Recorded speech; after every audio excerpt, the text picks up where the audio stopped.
Mr. Andrew Hollis, Chairman of the Pointe-a-Pierre constituency, and I wish you well in your endeavors for the Labour Relations Officer position in the People's National Movement, and welcome to the democratic process within the PNM. But ladies and gentlemen, as you are all aware, the PNM is now in election mood. As we prepare for that historic day, May the 18th, 2014, when the party will conduct for the first time elections of one vote system. Battle lines will be drawn. Let me repeat. Battle lines will be drawn. Slates will emerge. People will come to you, and rightfully so, soliciting your support for the various offices up for grabs.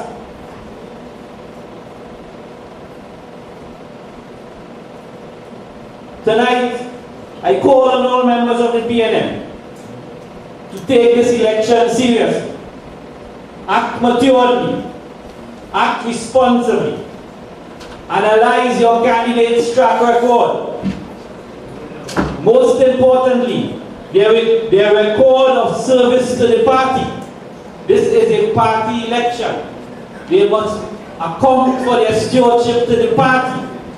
And let them tell you what they have been doing for the People's National Movement all along. Because it is a party election. Then make your choice and choose the candidate in your opinion you think is best suited for the job and vote for that candidate. Because ladies and gentlemen, at the end of the day, as the sitting chairman of the People's National Movement, my dream is that after this election on May the 18th, the party will emerge strong. West Councillor Laverne Smith, where are you? We are from the East, and when the East meets the West, definitely a lot of love takes place, especially in this Valentine week. So good night and a very special welcome to all of you in the PNM family. It is an honor and privilege to be able to speak on this platform to the wonderful people of Pointe-a-Pierre. It is said that wise men come from the East, and in our special geographical area of Batu Avenue, Gopal Lands, Union Road and Hamley Hall, clearly we are a people of talent, energy and resilience. Marabella is an urban center which boasts as the hub for over 50,000 workers passing through on a daily basis, and one we are proud of as a people. Tonight, I stand here as the councillor for the People's National Movement in the Marabella East electoral district, very proud and humbled to serve the citizens of this area, and by extension, the city of San Fernando. For the few minutes I have been allotted, I would entitle this presentation, Waves of Change, Seize the Opportunity. Just over 3 months ago, I would have presented myself to the residents of Marabella East with the aim of representation, leadership, and good governance. The mode question asked on the campaign is, will I see you again?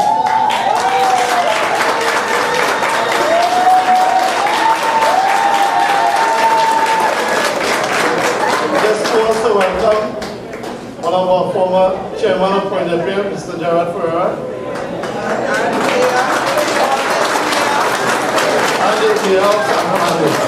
Thank you. So the more question was, will I see you again? And I am extremely delighted to report on the tremendous success that by God's grace on my life that I've been able to accomplish. Mr. Chairman, the San Fernando City Corporation initiated a bulk waste program for the city, of which 527 loads of bulk waste were taken out, 83 in Marabella East and 104 right here in Marabella West, and will continue on a sustainable basis as His Worship the Mayor is leading from the front in restoring the image of San Fernando as a green city. As of February 1st, all derelict vehicles, overgrown lots, and dilapidated structures illegal billboards and signs, after serving the appropriate notices, will be removed, cut or destroyed in an effort to live by the motto of our city, Sanitas Fortis. In a healthy environment, we will find strength. Through the environmental beautification project, Marabella East drains and the cutting of grass on an ongoing basis has resulted in a general improvement and aesthetics of the area. Added to this, the San Fernando City Corporation Council has introduced recycle bins at designated areas and the services of litter wardens in each electoral district. During the election campaign, I noted that the worst road in Marabella East belonged to 1st Street, Batu Avenue. Within 3 weeks, on November the 14th, this road was paved. And to add to this, just last week in Harmony Hall, Tercel Drive, Sonata Drive, Quest Drive, Bernarda Drive, among others. Nothing gives me more joy than to see the construction of box drains in Batu Avenue, Gopal Circular, Fahey Avenue, and ladies and gentlemen, the work has just begun. The Marabella Recreation Ground was cut last week for the first time in 3 years. 3 years. And contractors from the electoral district are being used to get this work. And may I remind you, this is how you build a community, by using the people in your own community. The recreation ground at Union Park is currently being cut, and Lexus Boulevard will be the first recipients of the footpath, play park, lights, and seating accommodation. Needless to say, the PNM is in the business of caring about people. So along with my fellow councillors, Senior Citizens Day and luncheon was done and high-quality Christmas hampers were also distributed. This council is not just about improving the physical infrastructure of the citizens, but to engage the community in political education and consultation.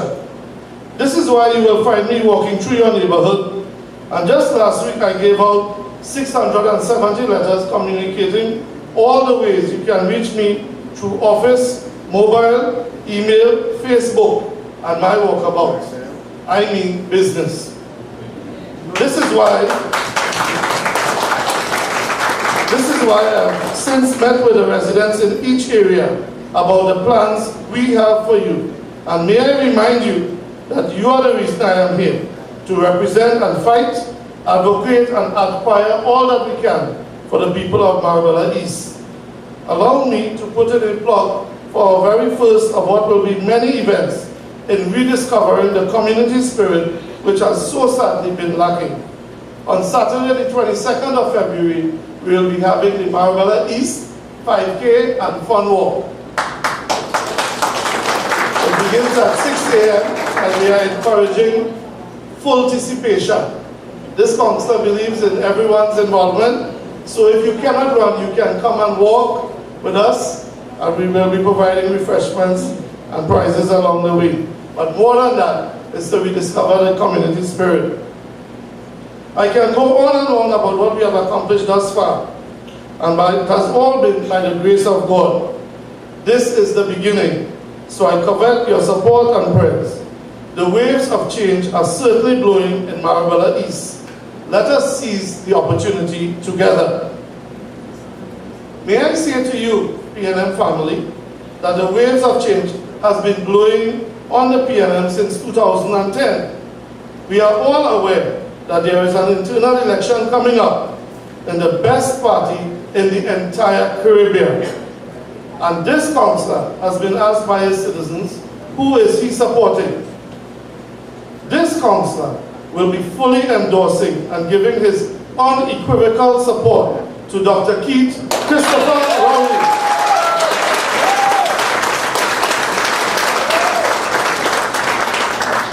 Everyone has their reasons for their support, but PNM family allow me to engage you in advancing my reasons. It is clear that Dr. Rowley, since 2010, has revived and rebranded what was a wounded PNM. Tremendous credit must go to a leader for taking up the challenge to rebuild, reshape, and make the PNM the most relevant political institution in Trinidad and Tobago. Perhaps what I admire the most of this individual is to put country first and not self. This is why we have one man, one vote. A former Prime Minister would have articulated on many occasions the call for proportional representation, but never had the guts. I say to you that Dr. Keith Rowley has the testicular fortitude to do what is right for the party, and by extension, Trinidad and Tobago.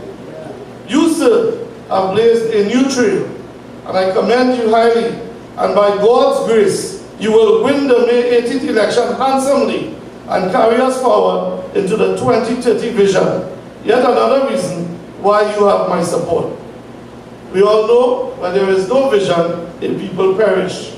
That's why we are suffering right now. I thank God for the work you have done in the internal structure of the party, namely the one-man, one-vote, giving power to the General Council for screening candidates, yet another selfless act, giving Tobago the autonomy, which yielded excellent results for us all.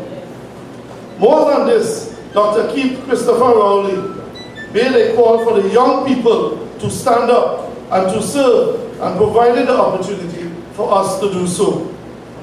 The establishment of Heliconia, of which I am a part, speaks volumes. And last not least, the ability to break with tradition and give a young, energetic, vibrant agriculturalist a senatorial post tells me there is hope for the future. Wow.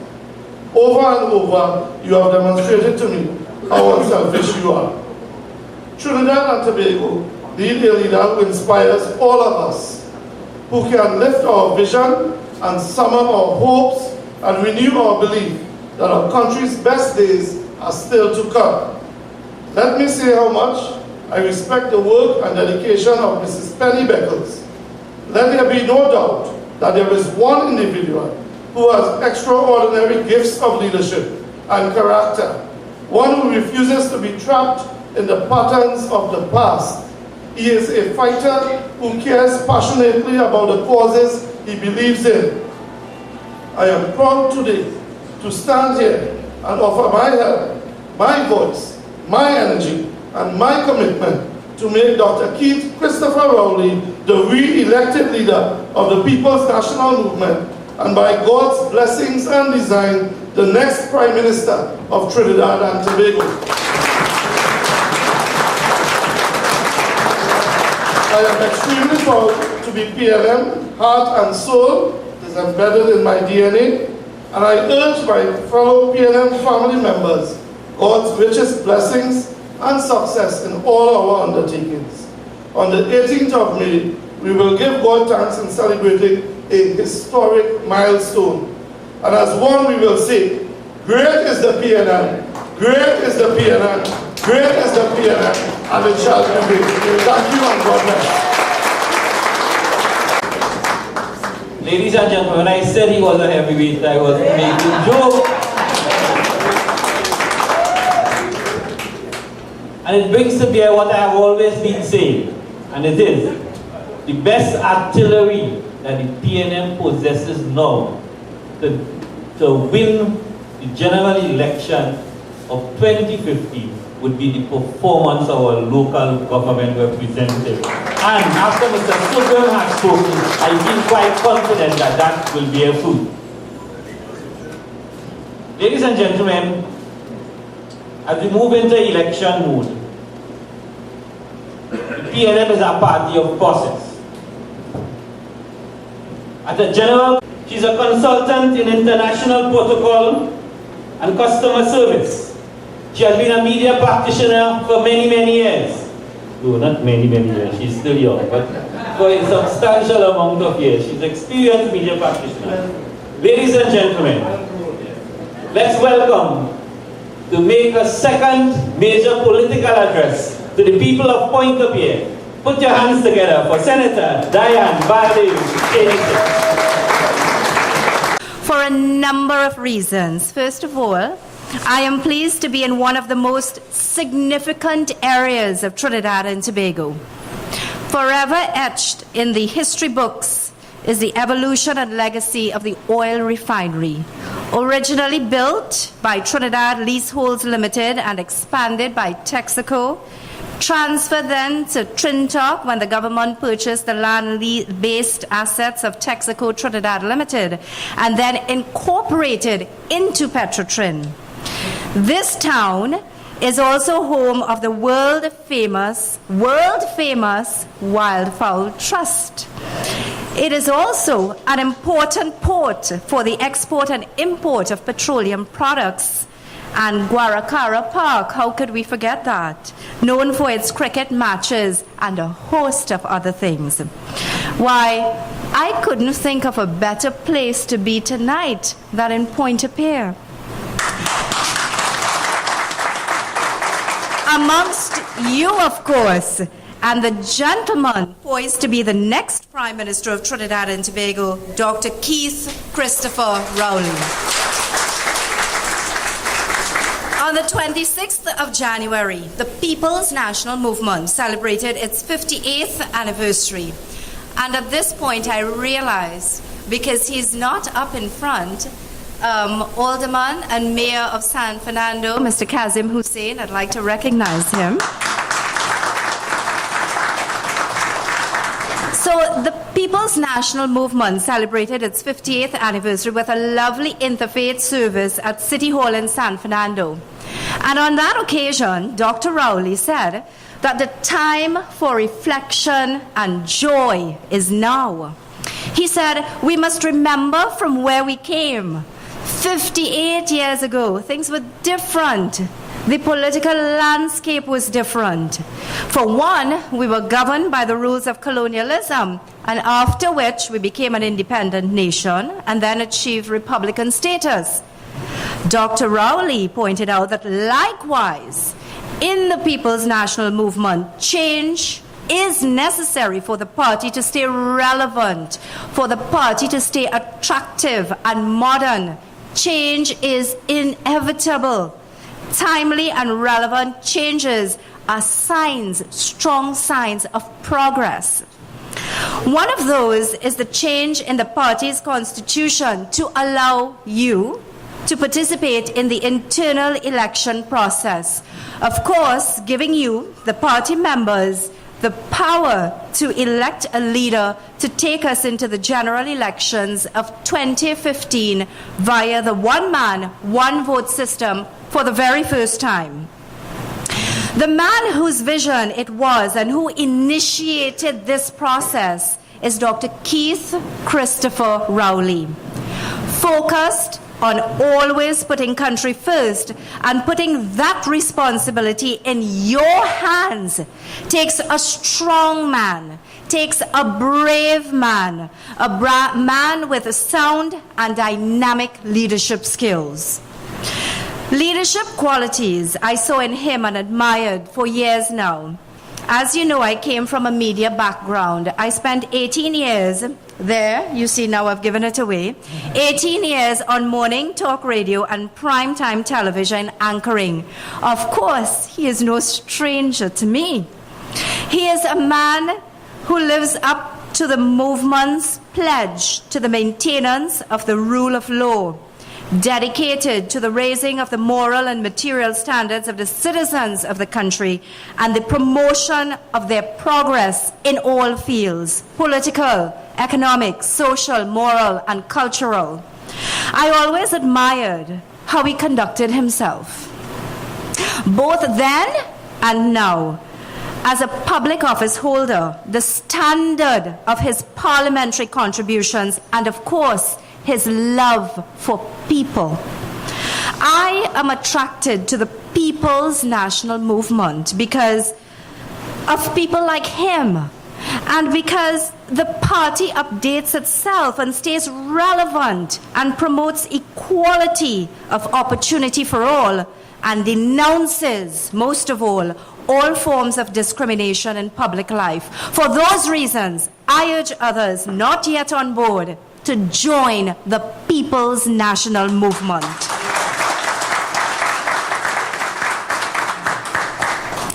You know, people also say that my leader does not smile. Well, first of all, they can't say anything else about him. So they talk about his smile. You know, but if you think about it, with the state of affairs in this country as it is, and the death and decay that's all over, tell me, what is there to smile about? But if you vote for him as political leader on the 18th of May, you will get a smile and more, I assure you. He will be in a position to bring us out of the decay that we are made to endure now. He will. Indeed, we can reflect on 2013 and the wins which his leadership brought to the PNM. Remember, Tobago, St. Joseph, the local government election, and the inroads the party have made in other areas seen as strongholds of the other side. PNM, in its evolution, is touted now as the party of inclusion and embraces people of every race and every religion. This only enhances the attractiveness of the People's National Movement, an attractiveness that is most certain of victory, giving the grassroots, the people who walk the streets, the lifeblood of the PNM party campaigns, the respect they deserve. But my friends, having power in your hands and not using it is as bad as not having any power at all. So on internal party election day, Sunday, May 18th, come out and vote for the leader of our party, Dr. Keith Christopher Rowley, the man who will take us into the 2015 general elections, and you will be part of reinstalling the People's National Movement back in power. We have reflected on the changes of this land and our party in the few minutes that I spoke to you. But let's look at this government that has had 4 budgets totaling to $275 billion. You know where I got those figures from? PNM had 10 budgets amounting to $271 billion. I ask you, out of the $275 billion, what portion of that did you get? Did your quality of life improve? Billions of dollars passed through this country. National security have not improved. Health services did not improve, and food prices did not change. They're high, sky high. You're absolutely right. And while each project seems to be getting bigger and bigger, what did you get? What benefit from money spent have you enjoyed? But you know, $275 billion spent and nothing to show for it. No wonder Dr. Eric Williams said the alternative to the PNM is chaos and confusion. Imagine this current government disagreed with all the PNM had in place. They dismantled the information gathering system. And you know what they replaced it with? Absolutely nothing. And every year, a new national security minister is appointed.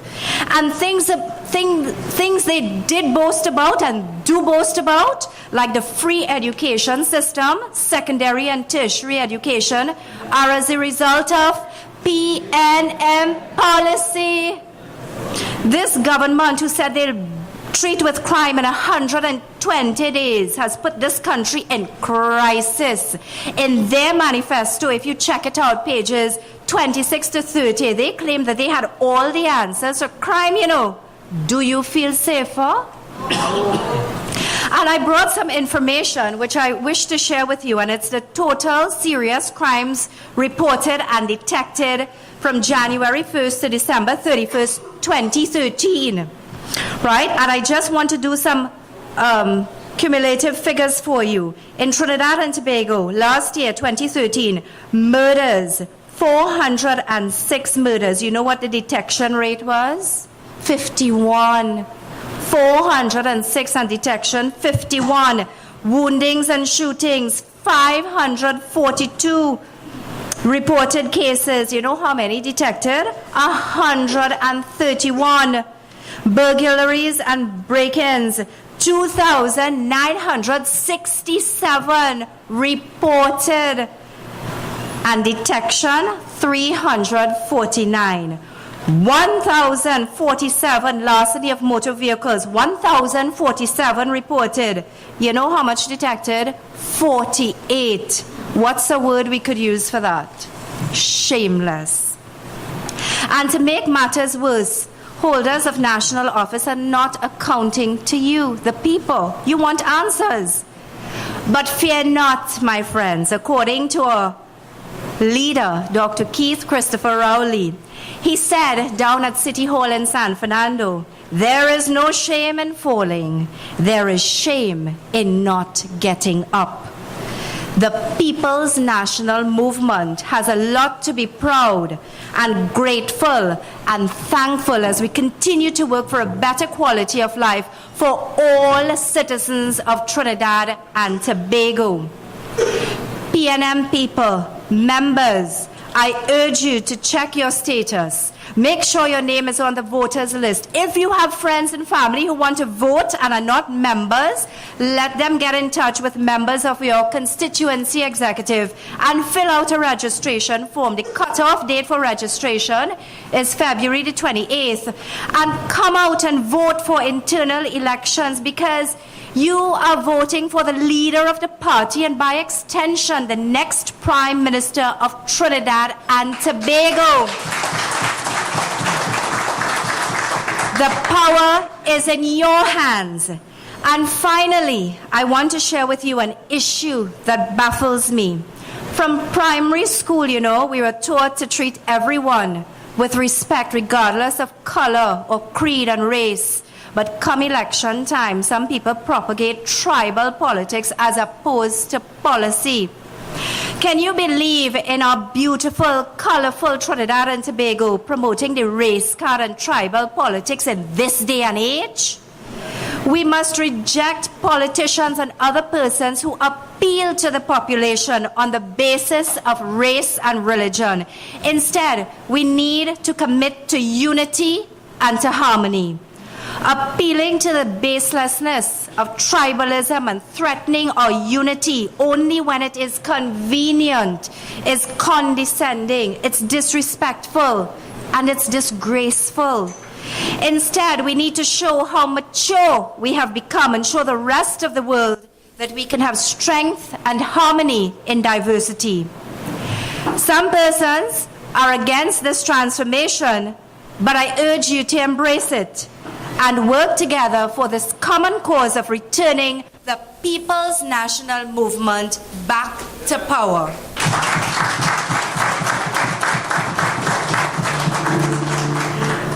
And with that music in the background, I know that our political leader, Dr. Keith Christopher Rowley, is here.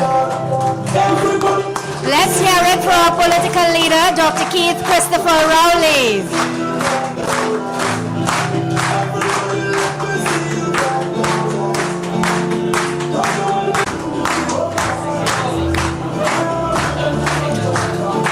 Your political leader of the People's National Movement, Dr. Keith Christopher Rowley. And by this time next year, very soon, he'll be the next Prime Minister of Trinidad and Tobago.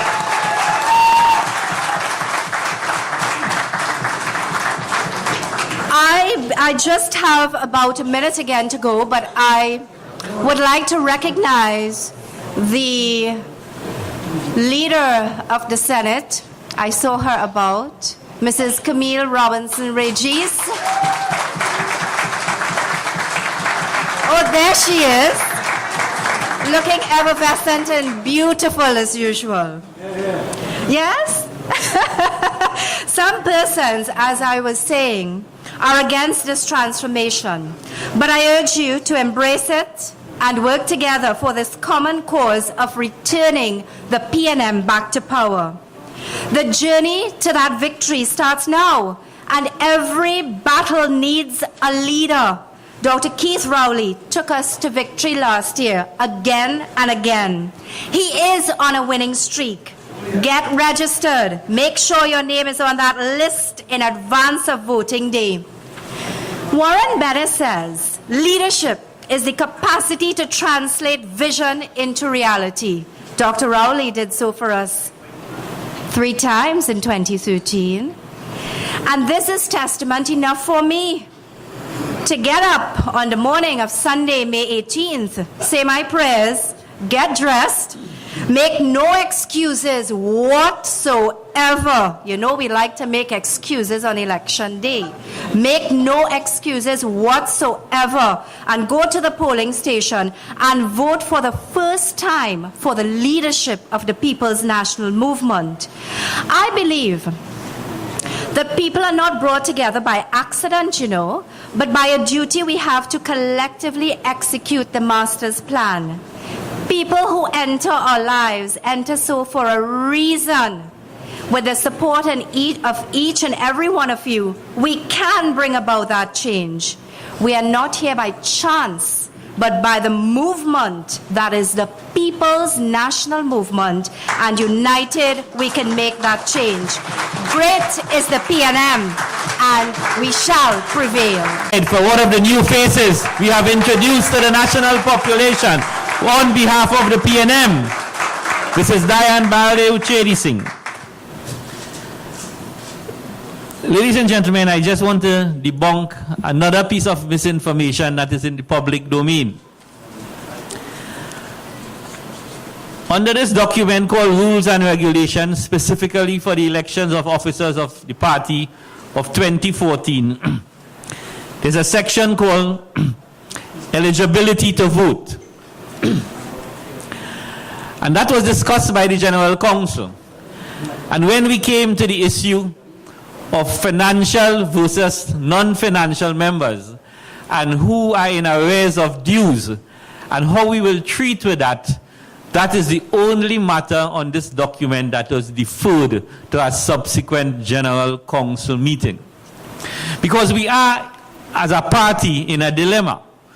And then there are certain operatives who once held senior position in the party, going on the media and saying that we have made all non-financial people financial just so that they could vote for Dr. Rowley and vote for the incumbent executive. I am not calling any name because, you know why? Because there's another document here called Code of Conduct. And ladies and gentlemen, let me explain the dilemma we face, and this will be adjudicated on by the General Council of the PNM. That decision will not be taken by the political leader, the chairman, the leadership, nor even the central executive, because the democracy of the party is held in the bosoms of the General Council. Under the old delegate system, you had your party group members, your party group members fill out their returns, they pay their dues to Balise House, they elect their delegates, they go to the convention. But if you take the amount of party group active members who pay their dues so that they can vote at the convention under the delegate system, and if you do a subdivision by constituency, assuming each party group, each constituency have 10 to 15 party groups, you only end up with about 8,000 or 9,000 financial members. But there are a lot of PNM members and PNM operatives that are not part of the party group system, but they vote for you. They feel part of the process. They feel they are PNM to the bone, and they're more PNM than some of us who are delegates in our convention. How do you tell them they cannot vote? On what basis? Because this one man, one vote is to cause wider participation of PNM members. And it is also to encourage PNM supporters to convert their status from supporters to members. That is why we have the drive for new membership to register. Because for the first time, the average PNM supporter who can now become a member can feel he or she is now part of the process of electing their leaders. And that is the culture we now want to instill in the People's National Movement. So ladies and gentlemen, the issue of eligibility as it relates to financial and non-financial will be discussed at a subsequent General Council meeting, and the General Council will adjudicate the course of action. But as I speak of eligibility, somebody told me today that the amount of money Dr. Rowley won today, he could pay for the dues for everybody in the PNM.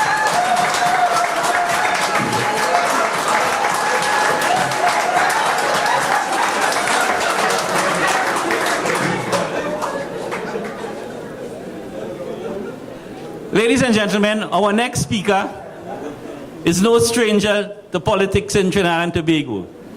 He has politics coded in his DNA. He is from a political family. Today he is also basking in the legal victory by our leader of the opposition. He is one of the most dynamic debaters in the upper house. He's a members of the PNM family. It is so wonderful to be in the Southland and into that strong environment that is Pointe-a-Pierre, that is Marabella.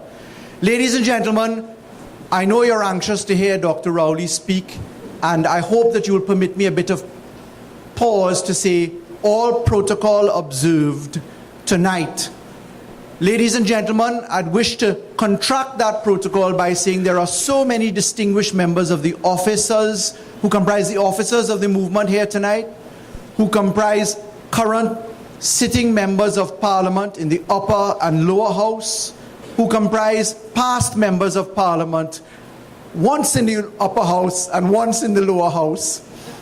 And especially tonight to say to the mobilization crew headed by Irene Hines, and to the members of the media in particular that seem always tireless in the pursuit of the coverage of news, welcome to the People's National Movement, the continuation of the Meet the Constituency tour.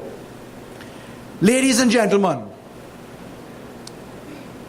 we just heard from Senator Diane Baldio Chedi Singh, and I hope it has been put to rest tonight why she's in the Senate. She's intelligent, she's charming, she's beautiful, her husband is right here. But ladies and gentlemen, she said something which was so true as she ended. She said, Dr. Rowley is on a winning streak. And I wish to talk tonight about our internal elections and our winning streak. I want to put it into a few categories, and I hope you'll give me a little liberty to do that. We have had in the last couple of days a poll produced in our internal election. Now, polls are nothing new to the election machinery and weapons that comprise the arsenals of election machinery. Nothing new. We had a poll in an internal election context, and it caused some people a little bit of disquiet. I know it didn't cause disquiet in the PNM, but I want to reflect upon it because this coverage is going live to the national community as well and will be repeated. We had a poll conducted by a pollster, Mr. Nigel Henry, a company known as Solution by Simulation, who became quite prominent in the THA election polling and in the local government election polling. And on those occasions, his poll was used by the media houses where he was acquired, his services were acquired for the conduct of an internal poll. The methodology of his poll was published. That means the questions that were asked and to the general audience that it was asked. But we had on this occasion what I've termed good politicking, what I've also called a sleight of hand. And some of our detractors seem to have missed the big issues. The first point coming out there is that the use of a reputable name is nothing new. People that have bad cases in law often come to good lawyers and ask them to carry out their case. People who have bad cases use a good name and say, listen, I feel if I have you, I have a better chance. Because when you walk into a courtroom with a well-respected attorney, automatically the mood changes. And this poll bears some of those characteristics, because it came up with a question as to what is likely to happen 16 months away, not today. It came up with a question that asked an undisclosed number of questions, a methodology that is not known, but it came up in the context of hiring someone to produce a result. But why that poll causes me great concern is that I harbor strong suspicion for one particular reason. Did you notice in the newspaper coverage that that poll supposes, number one, it has a prediction that the PNM is an outright victor in the next general election. Number two, the victory over the UNC is either 29% to the UNC versus 46% to the PNM led by Dr. Rowley, or 30% to the UNC as at supposedly 49% for Mrs. Beckles-Robinson. That didn't concern me. What concerned me was the statement that a general election or a PNM operating without Keith Christopher Rowley is better off. Who in this room here, by a show of hands, could possibly believe that a PNM would fare better in a general election if Keith Rowley is no longer a member of the PNM? Put up your hand. Who in this room believes that the PNM will fare a worse fate without Keith Rowley in a general election? Put up your hand.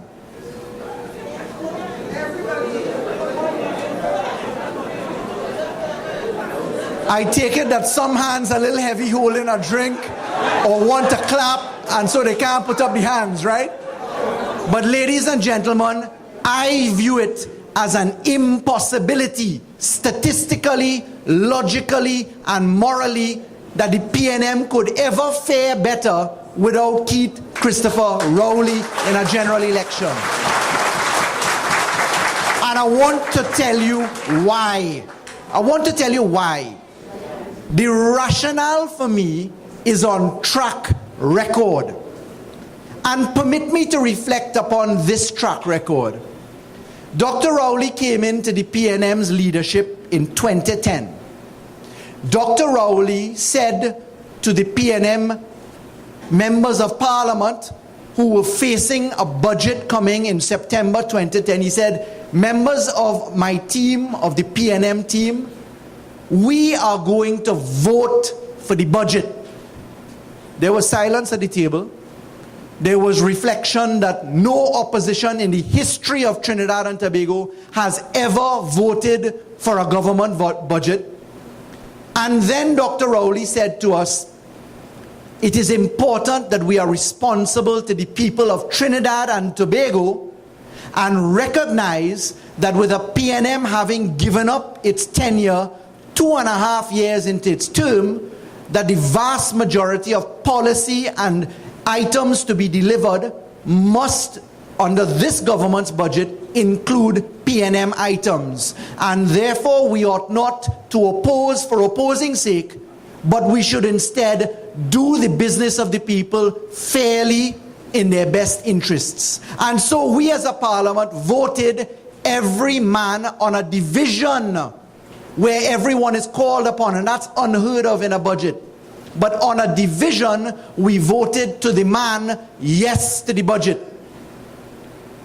Next, Dr. Rowley said to us, and this is on the legislative arm side, he said, any bill that is in the best interest of the people of Trinidad and Tobago, we are going to support. Well, some of you may know that I am, how should I describe that? I have a nauseating, incredibly infuriating at times desire to read everything in Parliament. I have researched the Hansard from the day they started printing it come forward.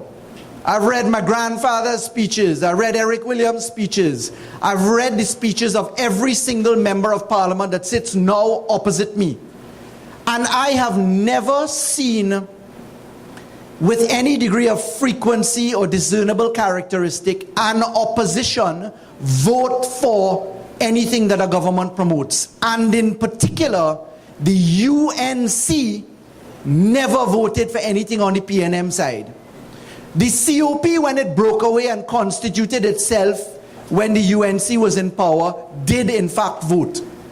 But we, as a PNM legislative arm under Dr. Rowley's leadership, were given the liberty to prosecute the best interests of the citizens of Trinidad and Tobago by voting yes to legislation that was important to the citizenry.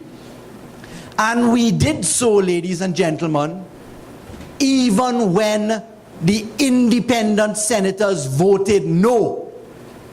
So this party, under the direction of our political leader, voted, for instance, for the Children's Act, the law which sets out the protection of children in Trinidad and Tobago, was brought into life, not yet proclaimed because the government hasn't proclaimed it, but brought as an act into life by the support of the PNM and the People's Partnership, and not the independent senators. And I felt it important to tell you that that existed in relation to bills which became acts to deal with crime, bills that came to deal with the support for the most vulnerable members of our society, that is children, the aged, etc.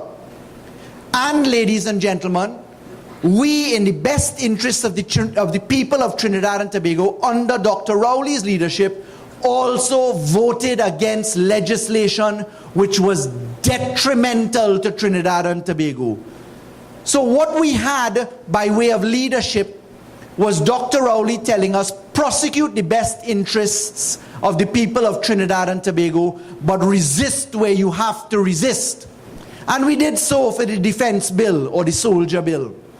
We did so for a number of pieces of poor legislation like the bail amendments which were passed recently to just lock up people as opposed to deal with detection and conviction, as Senator Baldio Chedi Singh just reflected upon. We've gone, in terms of detection and conviction, from 48% down to less than 9% for murders. That's a fact. We've gone from 69% conviction for anti-gang issues or gang-related offenses to 0. We had 4 people for the first time against whom charges were laid, covered in the newspapers today. So that's a fact. But what else did Dr. Rowley encourage us by way of track record to do? What he did was to lead from in front. What he did was to prosecute motions of no confidence. You remember those?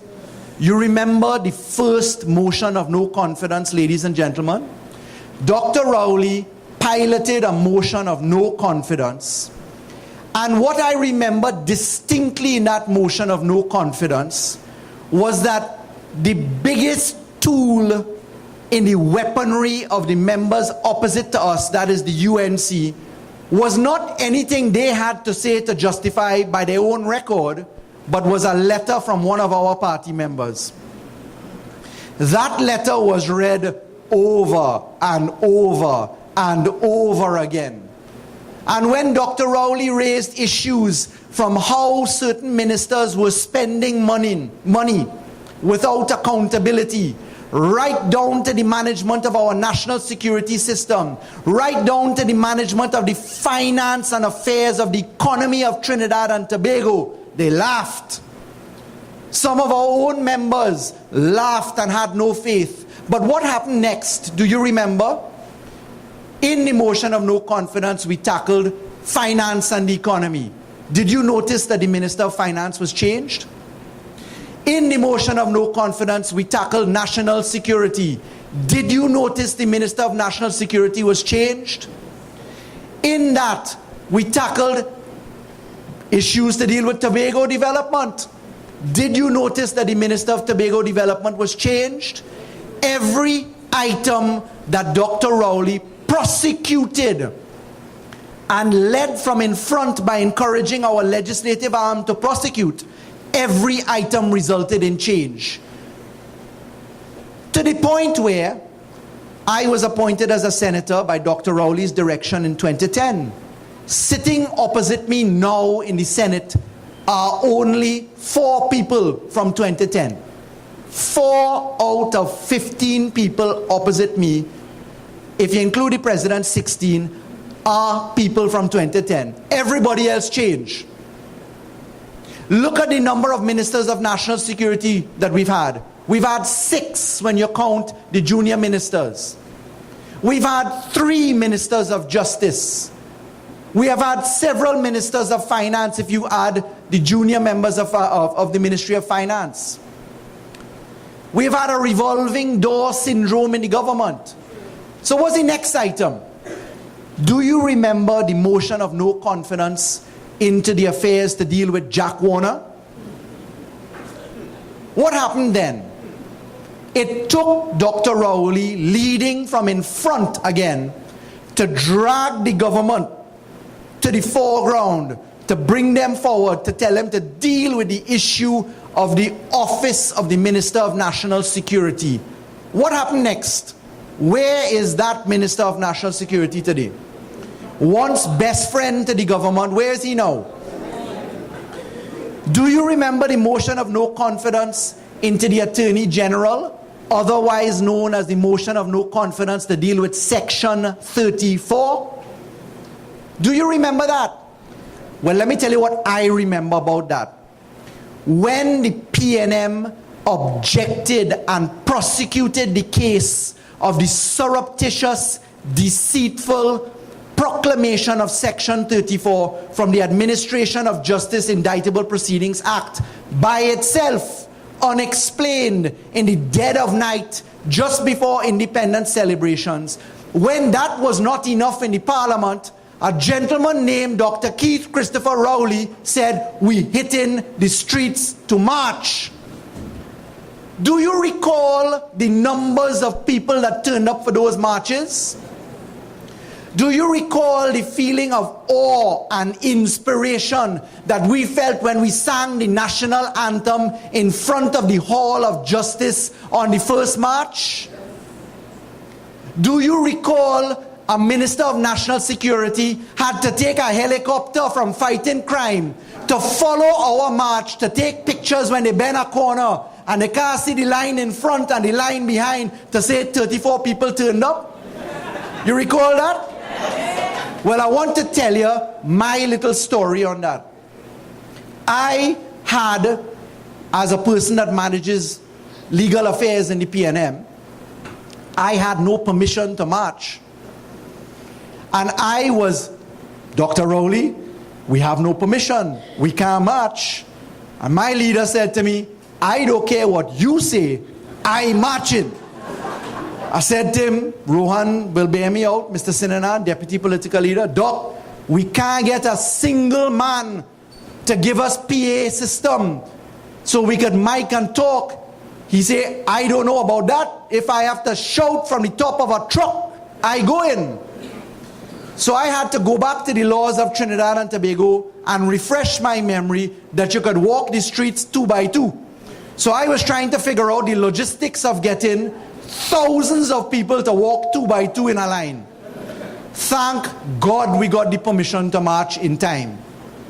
But that was the drive of Dr. Keith Rowley, that no matter what, we were going to prosecute the business of the people of Trinidad and Tobago, even if it meant at personal cost. Do you remember, ladies and gentlemen, something which is now referred to as the email gate issue? Do you remember the responsibility demonstrated in taking an issue to the floor of the Parliament of Trinidad and Tobago and saying, I cannot sit down on this because if it is true or false, we need to know, and an investigation has to happen so that Trinidad and Tobago can rest easily? Do you recall the fear amongst people in our rank and file and in the country? I have to tell you a small story. The night of dealing with that motion, we were in the Parliament. I, as a member of the upper house, had attended because it's an important motion. And I heard certain people in the tea room say to me, Faris, that can't be true. How could that possibly be true? And I said to them, okay, ladies and gentlemen of the PP, which one of you all will put your neck on a block for Mr. X that is not true?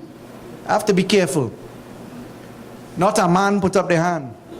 Silence on the table. They knew then that the investigation was important. Dr. Rowley took beating after beating after beating over having the courage to bring forward an issue that, if it is true, means devastating trouble for Trinidad and Tobago. But if it is false, also has consequences, because there's personal consequences there. But was there any fear in the leader of the PNM in prosecuting the best interests of our people of this country? No. What happened next was that a number of disclosures in the newspapers started to come out. And months later, when the newspapers carried things like bugging devices found in the DPP's office, how many of you said, my God, what if it's true? When we found out that certain overtures had been made and bits of corroboration from the media, etc., started coming out in the newspapers, you again said to yourself, well, thank God he brought up the issue. Because what would be said in Trinidad and Tobago if it turns out to be true, and your leader of the PNM, the leader of the opposition of the Republic of Trinidad and Tobago, said nothing? Who would want his head? Ladies and gentlemen, let me ask you this. Which person who doesn't have the best interests of their party and their country at hand takes their leadership, which is guaranteed to after May 2015 as the political leader, and says, hold on, I'm going to put it for test 1 year before a general election? Who is so in love with power and self-interest does that? Ladies and gentlemen, I want to ask you a question. We heard that Dr. Rowley was on a winning streak. I want to ask you this. I can tell you, as wearing a different hat, the attorney at law for Dr. Rowley, in too many defamation matters to go through, all for free. I want to tell you, every time my political leader stands up on a platform, I start to take notes. I one time ordered the audio recording so that the next day I could transcribe it and have it ready to defend him. I have to pay for it too. I then asked myself, who in their right mind stands up in the face of all odds to prosecute the interests of the people of Trinidad and Tobago by raising issues about the Financial Intelligence Unit, by raising issues about the expenditure in the Ministry of the Attorney General, by raising issues about public procurement in Trinidad and Tobago and where our money is gone, by raising the fact that he will have to pay out his pocket because he's not covered by the state on these allegations. In every single lawsuit that is brought against him, he stands to have a judgment, if he loses, against him personally. Well, ladies and gentlemen, let me put that in context for you. Today, the Honorable Mr. Justice Ronnie Budu Singh delivered a judgment in the High Court of Trinidad and Tobago in the case of Dr. Keith Rowley versus Michael Anisette. And that judgment, ladies and gentlemen, gave the highest award in the history of Trinidad and Tobago for damages. The sum of $475,000 in damages was awarded to Dr. Rowley. And I want you to hear this. The learned judge, in his written judgment today, the costs were awarded in the sum of $160,000. So that's $475 plus $160,000 that a defendant will have to, well, unfortunately, I don't know if we get any money. That's his cost, right? But a defendant is liable to pay that himself. So that's what Dr. Rowley potentially faces if he's wrong in the litigation that's brought against him. But the Honorable Mr. Justice Budu Singh had this to say. He reflected upon the nature of the defamation. And he said, the statements which were uttered in Parliament on the 1st of October 2009 by Mr. Anisette, when looked at in their ordinary meaning, suggested that Dr. Rowley was corrupt, that he acted in his public office with ulterior motive. He deliberately misrepresented facts concerning UDCOT and NUGFW. He committed perjury, a criminal offense before the Off Commission of Inquiry, and he was guilty of improper conduct. Those were what the statements uttered in Parliament, when repeated in public, suggested to the ordinary person. And then the judge said at paragraph 12 of his judgment, I therefore find these statements made to be defamatory of the claimant, Dr. Rowley. And what he said later on was very important for us to note. He said that he found that the defamation in this particular case was of a type that was so serious, I just want to get the actual wording here, that this attack, this is paragraph 50, this attack was at least as offensive as the most serious defamations in the cases considered by the court. And ladies and gentlemen, I want to remind you that part of the allegations made against Dr. Rowley, found to be defamatory, found to be worthy to give him the highest award of damages in Trinidad and Tobago, concerned that matter which pops up over and over again called landate. You hear the government continuously say, under the privilege of Parliament, because they ain't brave enough to go outside and say it, about landate and landate and landate, as if there is some magic wand that makes it true the more you repeat it. Well, ladies and gentlemen, let me connect the dots for you. Dr. Rowley subjected himself willingly to 2 commissions of inquiry. Dr. Rowley subjected himself and came out clean as a whistle. Dr. Rowley took on the might of the Integrity Commission and prevailed in the courts of Trinidad and Tobago, as a result of which the entire Integrity Commission resigned. And Dr. Rowley today is the beneficiary of the highest award for damages in Trinidad and Tobago, further vindicating his good name. But ladies and gentlemen, I made this point and this reflection on the issue of his track record. And I did it after I pointed out to you the point to deal with a poll. So let me connect the argument now. I support Dr. Keith Christopher Rowley as the political leader of the PNM and as the person best fit to be the next Prime Minister of Trinidad and Tobago.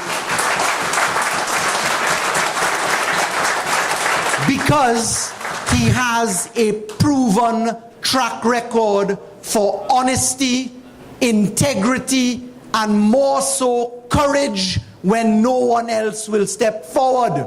And even if they do, he leads from in front. Secondly, the courage demonstrated in the reforms in the internal context of the PNM are without doubt the most far-reaching reforms in our political party, which has this year celebrated 58 years of existence, that has ever happened since we first wrote the Constitution. But I want to just amplify a small point that has been raised by Mr. Louis Lee Singh. I will call his name. Number one, because it doesn't offend the rules of the Code of Conduct, because he's not contesting a post. And number two, because he's out in the public domain saying that the PNM is in shambles in relation to its list and its finances. Well, permit me a small opportunity to say that the PNM today has worked its way out of a massive debt left to it by the last administration. That the PNM has identifiable sources of money in our annual car raffles, which have been very successful. That the PNM has for the first time cleaned its list of electors and broadened the party inclusion.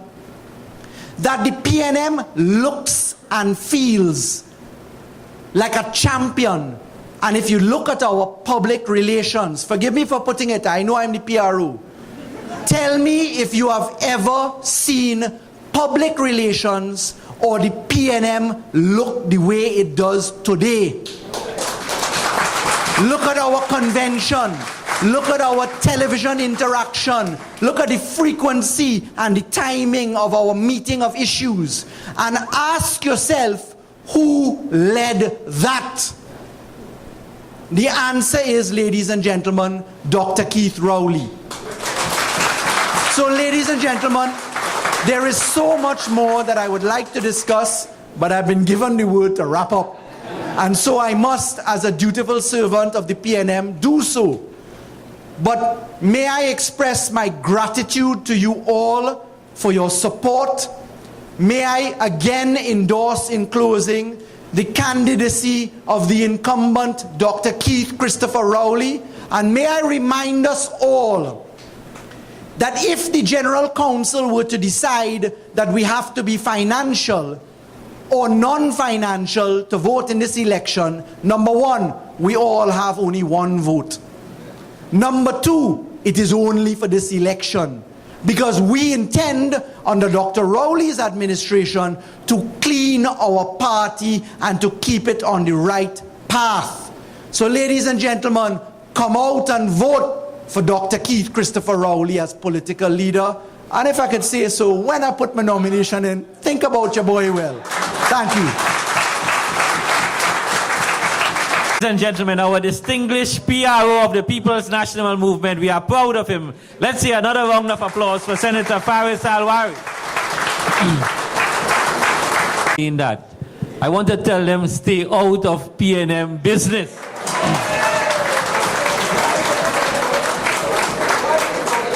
Because I want to read something now from the Code of Conduct that was approved by the General Council. It says it is required that all candidates read the Code of Conduct prior to submitting their nomination. And upon submitting their nomination form, are deemed to have agreed to be bound by these provisions by signing said Code of Conduct. Okay, you sign the Code of Conduct. I give you clause number 16. It is expressly forbidden for any let me repeat that. It is expressly forbidden that any candidate shall in any way involve the members, supporters, agents, operatives, or resources in any way involved of another political party. Let me repeat that. It is expressly forbidden that any candidate shall in any way involve the members, supporters, agents, operatives, or resources of any of the other political organizations or entities in the affairs of the movement. I put people on notice because nomination day, you're signing this code of conduct. And there's an election supervisory committee that is independent of the current incumbent executive and leadership. I say no more. Ladies and gentlemen, we now have the open forum, 15-20 minutes on or about. Head table. My name is Kimberly McCollin, Education Officer for the constituency of San Fernando West. Two things. One, I would like to openly pledge my support to you, Dr. Rowley. I wish you all the best in the upcoming internal elections. And anybody else support who I can hassle, you will have it. That's one. Two, to bring some sobriety to the situation, I would like to ask, what is the party's position on proportional representation with regard to constitutional reform? I would like to, hopefully by the end of the night, get some feedback on that. Thank you. I'm sure the politics. The party elections officer, Mr. Foster Cummins. We have also Senator Avinash Singh from Felicity.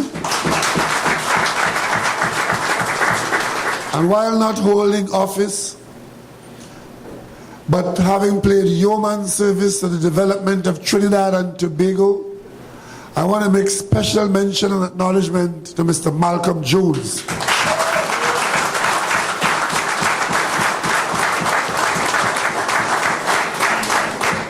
And also acknowledge two of my parliamentary colleagues, one who is still serving and one who has served and is now, if there's an elder statesman of the party in southwestern Trinidad, it's Hedridge Barrow.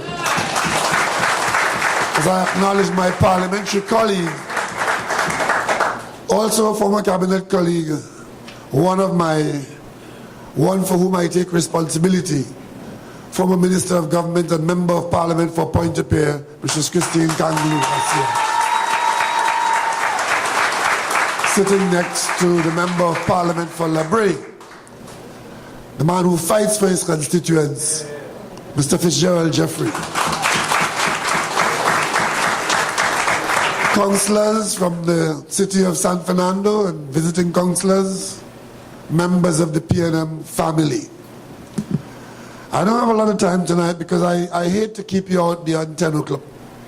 Because I guess after 10 o'clock, most people would have gone past their retiring time. Sometimes we go a little beyond 10 and we try to stop at 10 o'clock. So tonight I will try to stop at 10 o'clock. Because this meeting is one of many, many meetings that we will have. And what has brought us out here is the requirement to educate, to encourage, and to hear from you party members, to feel your vibes, and to let you know that in Trinidad and Tobago you have a serious responsibility. This is meeting number 9 or 10 that we've had, starting in Port of Spain South, going up to Darby Mera, going across to Tokusangani, Diego Martin, and we were in Cuba last night, where the excitement still reigns. We've been in Faizabad, where we had one of our best meetings, and tonight I'm very pleased to see so many of you here in Pointe-a-Pierre. I see some very old PNM faces, and I also see some new faces. That's good for the party. When this election was put to our leadership and our general council and the wider public, there was a point of view that the activities of an election were not welcome at this time because it may cause discord in the party and may present us in a fractious way, and it may work to the discredit of the organization. I never shared those views because it is my belief that the electoral process is a very important process in growing and prosecuting democracy in any society. And I have the confidence that you citizens while all of you may not have PhDs and master's degrees and bachelor's degrees, but you have good goal common sense. And that is what has been made before the books. And I rest my faith in you, the people of Trinidad and Tobago, to be sensible and to be guided by your innate decency. It is my view, and I don't think I'm wrong, that the average person in this country is a sensible person with a fair amount of education, some with a lot of education, and that you are governed by some principles that we can all defend, and that you are basically a decent person. And I'm saying that against the background of a crime wave that seems to be, intractable. We have a handful of people in the country that's giving us a bad name and reducing our numbers by the day. But that does not change the fact that the vast majority of people in Trinidad and Tobago are loving, peaceful, and caring for one another.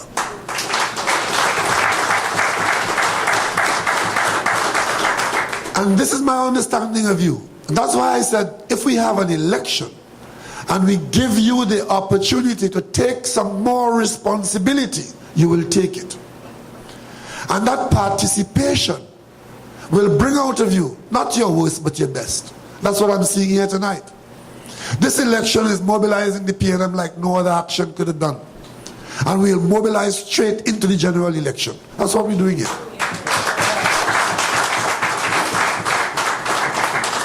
We have an internal party election due on May 18th. It's a PNM election.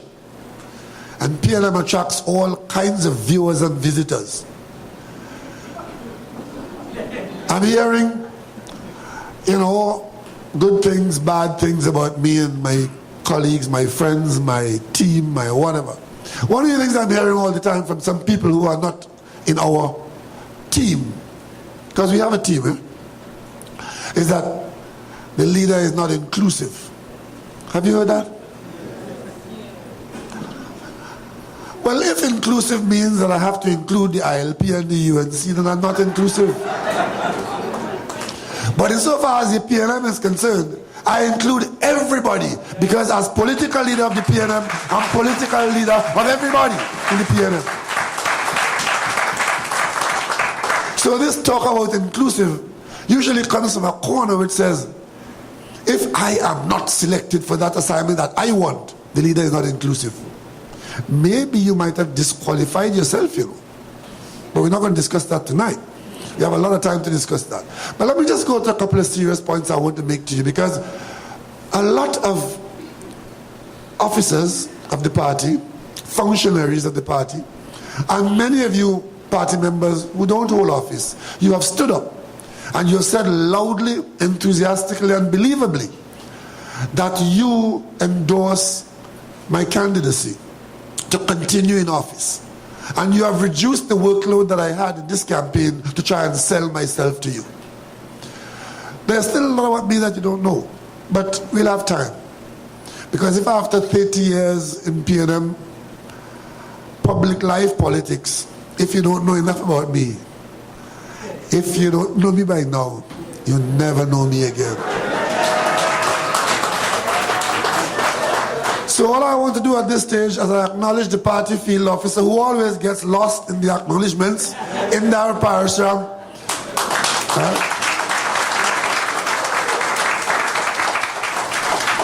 doing yeoman service year after year, election after election. Unlucky fella. He was supposed to be our alderman in Cuba, Tabaki, Telparo. And that's the one area we did not get enough votes to get an alderman. That is not happening again. As I was saying, the endorsements that you have given me, you have reduced the effort I have to put out to convince you as to why I should be retained as your leader. Because the councillors, members of the executive, and other persons have been speaking very loudly. And I'm particularly pleased to be endorsed by the people that I work with. Because if your colleagues are endorsing you, and the people you're working with are endorsing you, it says something about what you're doing.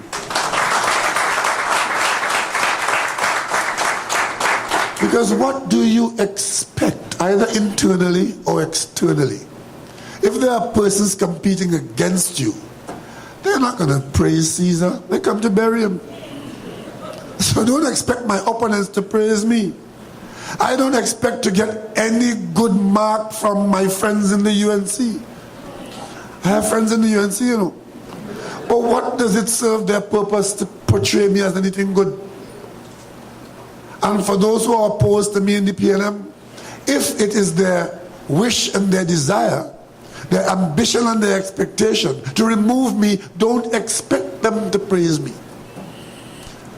But this is not about praise and personality. These are serious issues here. Let me tell you all something in case you haven't noticed it. The term of the government of Trinidad and Tobago is fast coming to an end. Question: when it does come to an end, as it will come soon, what will they have to show for their stewardship? What growth and development will the people of Trinidad and Tobago point to and say that ambition, that excitement of 2010, new government, large mandate, first woman prime minister, first Indian woman prime minister, first coalition government, all inclusive. So things will go right in Trinidad and Tobago and we shall rise. What do we have to show for it now at the end of the term? Because it was all fluff and talk, ill prepared, and it was all about office, not about development, not about responsibility, and not about acknowledging that you're in office for a specific period of time and time is short. But I always told my team, do not count the time in opposition in years. That sounds very debilitating. Count it in months. The 60 months. And we start off counting it is 60 months. Makes it a little more bearable in opposition. We're down now to 18 months. And by the time Carnival is over and Easter is over and whatever over, we're counting in single digits. As a matter of fact, you PNM people, get your act together fast, because time is of the essence. We might not have the large number of months we would like to have to be perfectly prepared, but every day we're getting better. Every day we're getting more prepared. But let's talk in Pointe-a-Pierre about what we expected to happen in a new government that came in with a huge mandate at a time when things were changing. We thought this government, having in it people who knew something about what was going on in the oil industry, meeting a climate where our oil production was falling, and that they would acknowledge that with oil production at 81,000 barrels as they got it to, and the gas landscape changing, and that there was in the previous government something called an energy subcommittee of the cabinet. I served in that committee. Malcolm Jones served in that committee, and many other persons who had something to offer, either by being specialists in or out of the ministry and persons in the cabinet. That was a committee where we were looking at the landscape of energy, industrialization, and our external impacting on that and it impacting on us. What do we do to make a living out of this? We had the NGC, we have the NEC, we have Petrotrim, we have matured fields in Trinidad and Tobago. We haven't had a big find at all for quite some time. We have aging infrastructure in Petrot, in Trinidad and elsewhere. All of these were the things that the new government met being addressed or to be addressed. Which one did they address? Which one? So is it that they will spend the 5 years in office feeding themselves, getting wealthy, talk a lot of foolishness, travel the world, and at the end of the term, none of your problems would have been addressed?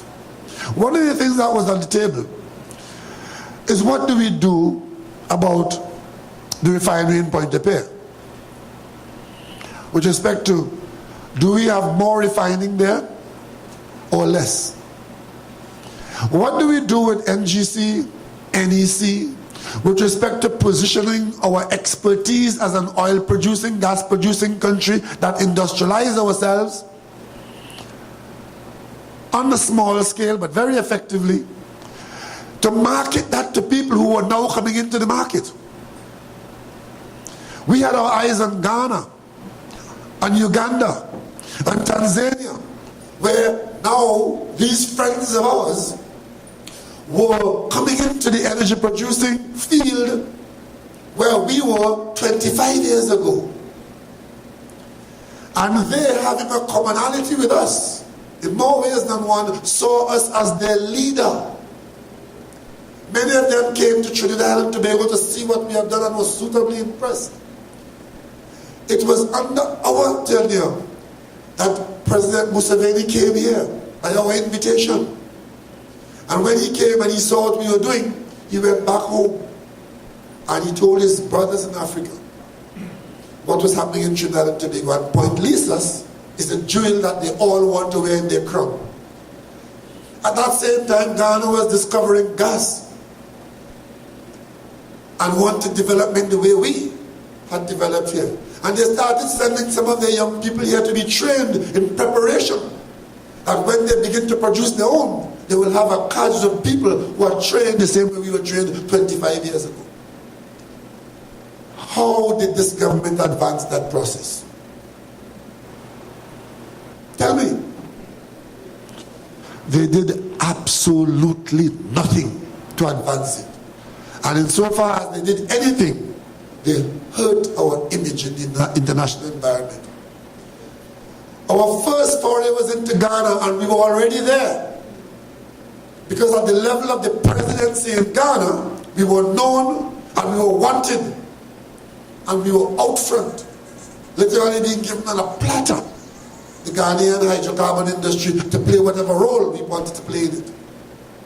As a matter of fact, in talking to senior BP executives as opposition leader with a PNM background, I said to them, you know, we have always had UBP as a partner in this country. And that partnership had been with you exploiting our resources and paying us taxes. The world has changed. And if we're going to go to Africa, you go and we go, why can't we go as partners? And BP said, we are quite open to discussions of that nature. Have you heard or seen anything like that in this country? Because the government is not interested in that. Never raised that with them. But the bottom line is, when the president of Ghana sent an emissary to Trinidad and Tobago to talk to the prime minister about advancing this, the prime minister was either too busy, possibly, or incapacitated to see the emissary of the governor, the president of Ghana. Could you imagine little Trinidad and Tobago failing to receive an emissary from the president of Ghana on matters of state of this nature, where our very future is at stake? Offending the people, and they brushed us aside and handed it to the Chinese. Paradise lost, probably never to be regained. And of course, the next thing we're hearing is that the NGC is out in the east coast of Africa trying to invest in gas pipeline and all kinds of foolishness. That is when there has been no discussion in this country and no transparency in this country as to what NGC should do with respect to external investment. But what I can tell you, the people of Trinidad and Tobago, and I hate being the bearer of bad news, they're sitting on a large amount of money belonging to you. And they're trying to find some way to spend it. And you know how they spend money. It is quite possible that when they do spend it in some harebrained scheme out there, against no stated policy in this country, you could lose that money as easy as you could do that Mapao. Because as we talk to you now, only a small handful of people in this country know what is going on inside there. Billions of dollars to be spent. A small handful of largely unknown certificates, because they have a habit of putting people with false qualifications in serious positions. And we don't know how many of them are properly certified. What I do know that they have the authority to make those decisions on your part. What is happening, we don't know. And the discussions about whether NEC and NGC should come together, and Petrotrin's role and all that and so on, all of those things are secret. Because this government acts in secret where your money is concerned. And if you are to judge by how Petrotrin handled the filling of a barge, you will know what to expect with respect to other serious matters. I cannot repeat enough to you what happened on December 17th at Petrotrin Port in Point-a-Pierre, where they set out to put bunker fuel in a barge, something we've been doing for how many years? But they had a report in 2010, their own report, which said that the lines were emergency condition lines, requiring particular attention. They did nothing about that. So the line could have been broken, it could have been leaking of a flange or something. So they get a report at 3 o'clock in the morning that the fuel that they're pumping into the barge is not getting into the barge. Where is it going? The fuel in the tank is going down. It's not going to the barge. You're pumping it. Where is it? What's happening to it? Well, they come to the conclusion that they want a bigger pump. So they put on a bigger pump and they pump the fuel. Not only did they pump it out into the sea, but they had an open flange where a tanker should have been, and there was no tanker, so they pumped it into the sea. And they knew that by 8 o'clock in the morning, confirmed in writing to them, because by 6 o'clock the oil spill was seen. And the people in Point Coco, down on the Southwest Peninsula, saw the oil coming at 8 o'clock in the morning, and they never went down until 4 o'clock in the evening to do anything about it. And when I raise these matters in the parliament, the minister comes in the parliament and tries to bully me and telling me I have no moral authority to speak because I was simply echoing the OWTU. Well, I much rather echo the OWTU than speak behind the UNC government. And after that, you see the president of Petrotrin and the CEO coming to admit that everything we said had happened at Petrotrin, which they knew from the 17th of December, is now true, and they had their own investigation and they fired 6 people and case closed. If they could do that with our bunker situation in Petrotrin, you trust them to spend that money in the NGC? You trust them to invest for you in Nigeria and Ghana and Uganda and Tanzania? That's what we're facing. That's what we're facing. And what has to happen to the people of Trinidad and Tobago is that we want the election as soon as possible to get these people out of office as soon as possible so that serious development can come to Trinidad and Tobago under the guidance of serious people.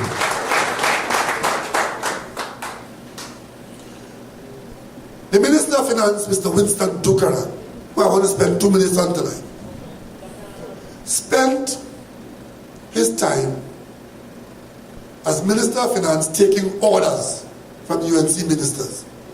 He was head of something called the COP, and I raised it tonight because I see the COP met recently and talking about reorganizing themselves to go back to their moorings of 2010. I want to advise them tonight, 2010, go on. It ain't coming back. But let me tell you what they did. They missed the boat on 2 occasions, the COP. They missed it on Section 34, when this country was abused by a cabinet that took incomprehensible parliamentary action through subterfuge and led a country to think that we're celebrating independence while they were celebrating the escape of the friends from the courthouse. They didn't stand on principle then. because they were involved in the decision to promulgate that act.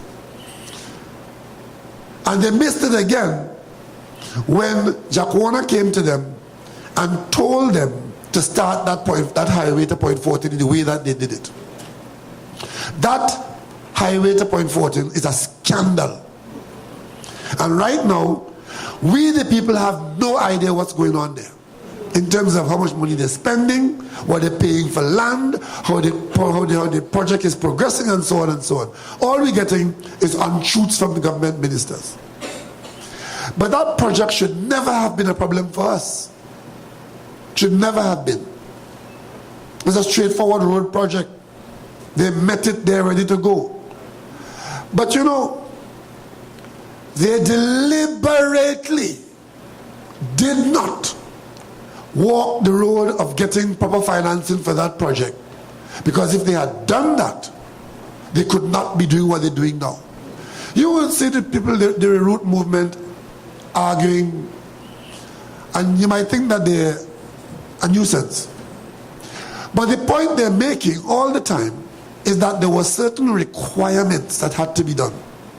And had they gone to the IDB for funding, the IDB would have insisted that these requirements were put in place, not the least of which is a hydrology study. There was no way the IDB would have funded that project without one. And other kinds of technical studies which the report from Armstrong point to. But they did not go to the IDB because to go there, they would have had to comply with these things. But more importantly, they would have had to follow proper procedure in awarding the contract. And they didn't want to do that because they wanted to do just what they're doing there now. Look at the situation. You heard Senator Rowley talking about courage on my part. I'm no more courageous than anybody else. But I might be more insistent of sticking to my oath of office than most people. Because it seems to me that the oath of office taken in Trinidad and Tobago by office holders is a formality. Not for me. I believe what I do, what I swear in Parliament. To act without fear or favor, without malice or ill will.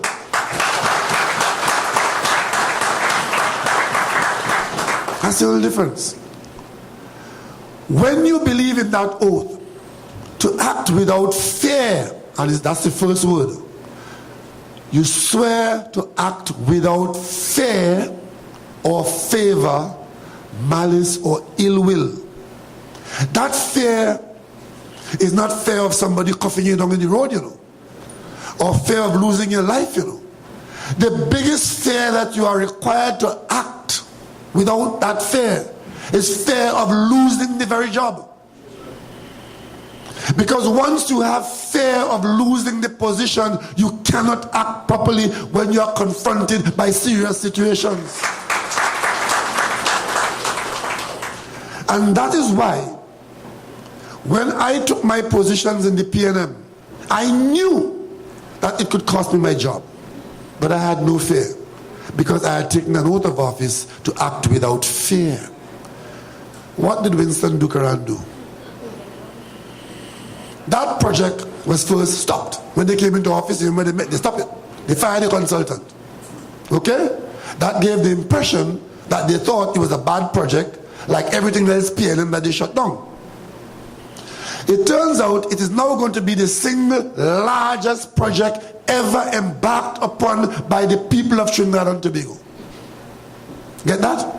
From shut down capriciously, fire the consultant. When you come back to it in a few weeks later, you're embarking upon the largest project that this country has ever seen. And you look in the budget and you see no money for it. You have to know you're off on the wrong foot. How could Trinidad and Tobago embark on the largest project it has ever embarked upon, but no mention in the budget, no money in the budget? How is it being funded? And it was also a strange budget. It was a budget which had a huge deficit. $6 billion of money you didn't have. You have to go and borrow for things identified. And one of the things not identified was that highway. How is it being funded? But more importantly, why is this happening? And you would have heard the opposition leader asking a question over and over, to which up to this day, nobody in the government would answer, not least of which the Prime Minister. I have put to the Prime Minister of Trinidad and Tobago on many occasions, and I'm putting it to her again tonight. Which Minister of Government met with these contractors in the Michelangelo Hotel in South Africa?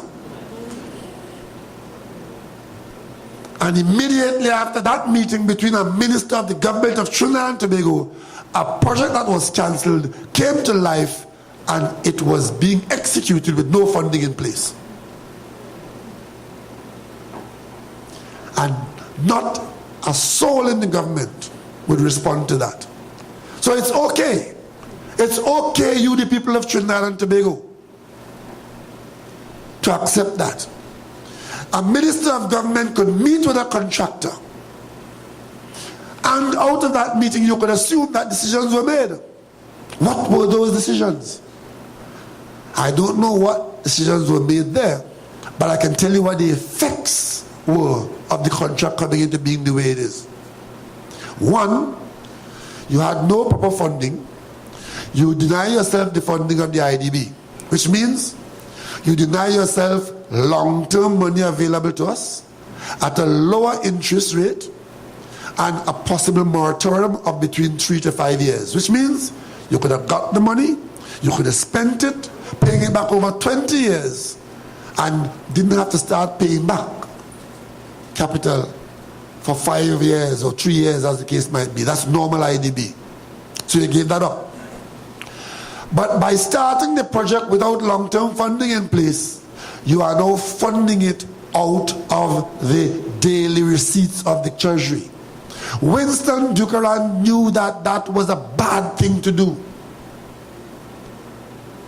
And he resisted for a little while, because the contract was awarded in January, and he resisted until May, not doing that, not entering a contract without money like that. And then another cabinet minister, who is now a party leader, opposed both to the PNM and to the UNC, said, if I don't get my way, I'm going to leave the government. And what did Winston Buchanan do? Leader of a coalition component. He had 2 bites at the cherry. As Minister of Finance, he could have said, I'm not doing that. That is wrong for the people of Trinidad and Tobago. And let the Prime Minister decide if she will have it done at the expense of her Minister of Finance. Or he could have said, I'm head of the COP, I'm part of this coalition, and if you're going down that road, we are out of this. What did they do? They chose to stay in office and have the government of Trinidad and Tobago, of which they are part, put us in that situation where now the first call on any money in this country after they pay the public debt is that. And then after that, what is left will service the health system, the school system, and the rest of the country's needs. And they've been lying to us consistently that the project is within budget and within time. Nothing is further from the truth. But more importantly, because of that kind of arrangement of lack of transparency and inherent corrupt practice encouraged by the government, what are the costs we're dealing with? What kind of cost? We know the cost of the piece that the PNM built to Golconda. We know the cost of the land we acquired leading up to that area. But when you look at what's being spent now for the rest of it, humongously more expensive. And when you ask them, why is it that the price has jumped from 5 billion to 7 billion? You couldn't explain it. At the time, we didn't know that the corruption that they had in mind were billion-dollar corruption. It went from 5 to 7. Land acquisition went from 475 million to 800 million and climbing. As I'm speaking to you now as the opposition leader, I don't have a clear feel and understanding for how much money they're spending on that project. It's an open-ended expenditure. But I tell you one thing, given the resistance that they're facing and all that they've done, the project is now targeted to reach only Pinal. So they made it to Pinal. And when it gets there, it's likely to be abandoned. Mission accomplished. Because the Prime Minister is from Pinal, the constituency is Sipare, which includes Pinal, and as far as she is concerned, she has come into office to develop Pinal.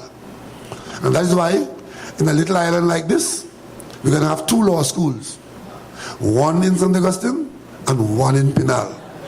The people of Point Fortin should be remarkably aggrieved because in Trinidad and Tobago, the Point Fortin community is furthest away from the major health systems in the country. There's no community in Trinidad and Tobago that is furthest away from Port of Spain Hospital or Mount Hope and so on. And in the scheme of development of the country, in orderly development, the Point Fortin Hospital was the next hospital to have been built in Trinidad and Tobago. Approved by the cabinet of the country. In fact, tenders went out. At least 2 ministers from 2 different governments indicated the start-up date for that hospital. It's not happening though. It's not happening. And while that is not happening, the Prime Minister is going full speed ahead with an unprogrammed hospital in Freeport. That is how they see development. That's how they see development. And they almost come to the end of the term and hoping that they can give you a hospital in Freeport. Nothing wrong with the people of Freeport getting health facility if they get it in time for the elections. But what about the people of Point Fortin who are ahead in the queue? What about them?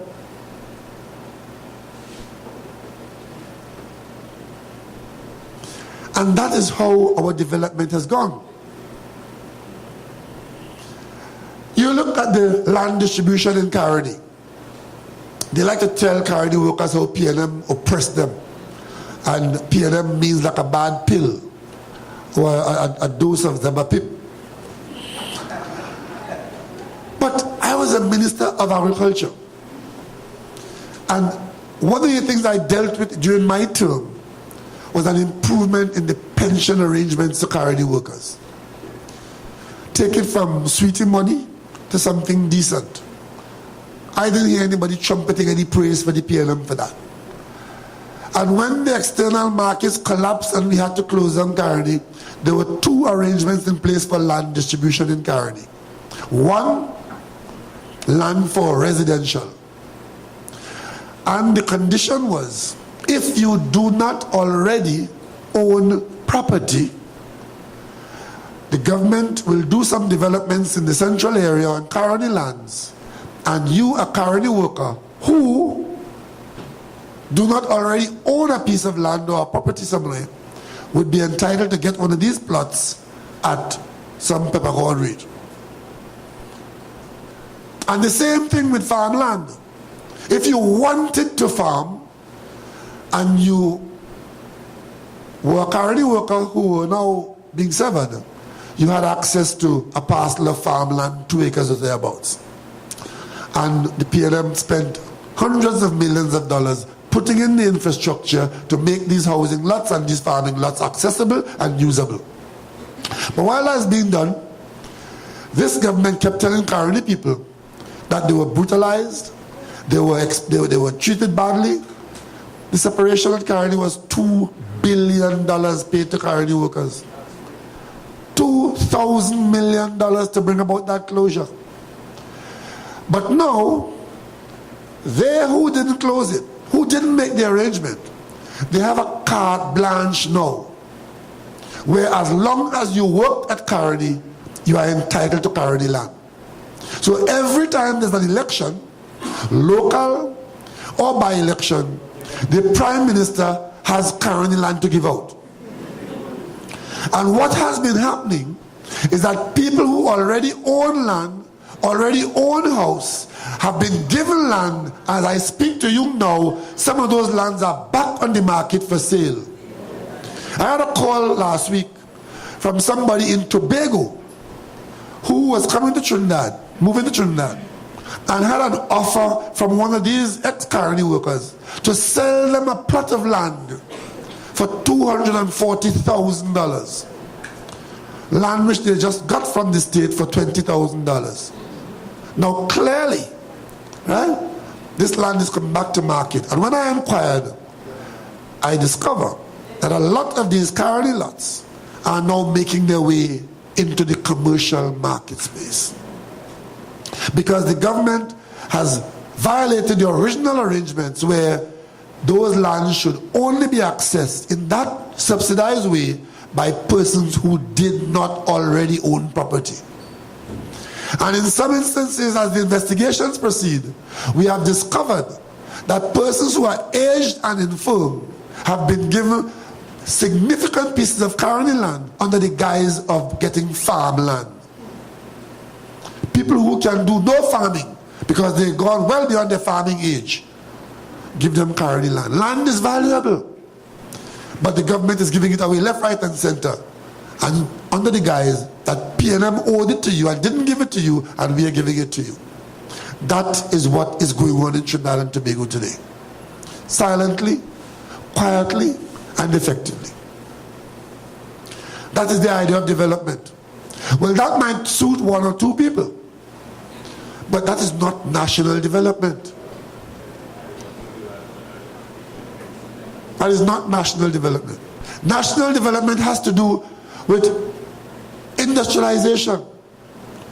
When they came into office, there was this huge idea in the PNM of being a nation that will market aluminium products. Well, they opposed it politically on the grounds that they wanted no smelter. But there was another aspect to the industry where if we didn't smelt the aluminium here, at least because we have cheap energy from our gas, we could buy aluminium ingots and take the industry from there and produce aluminium products from ingots. What happened to that? That didn't involve smelting, but it died because it involved the PNM. Because it was a PNM idea, it had to die. And died under the guise that you kill an aluminum smelter, I will poison all of us. Well, I'm going to Bahrain in April. I'm going to Dubai in April as well. And I'm going to spend some time around their smelters there. So if you don't see me, I got poisoned out there.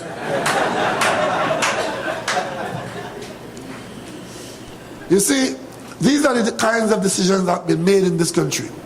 So what this government will be known for is not that it continued our national development. In fact, the people of Carnage can tell you they didn't even continue building their fishing complex. They met it half finished.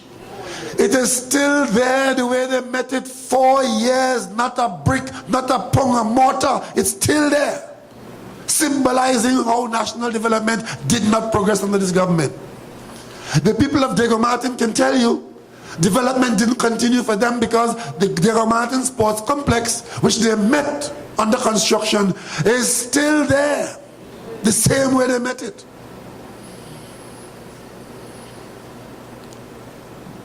So at the macro level, we didn't progress.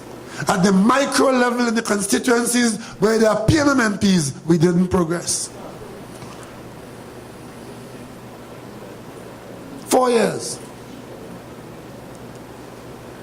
And that is what we have been facing. That is what we have faced. No policy on major matters. No policy on matters where the top priority of fighting crime. If you are marking the paper on crime fighting and improvement in national security on a scale of 1 to 10, they are going to get a 2 for effort. Because everything they tried have failed. The very latest now is don't give bail for nothing. because you have an empty jail in Santa Rosa. And if you have jail, you want occupants. So if you cross your neighbor over the fence on the Annan Logan, you can find yourself in jail. You understand? That is the latest. And you have a commissioner of police who he tells you is better off not being appointed permanently, because if you're on part-time, he will work harder.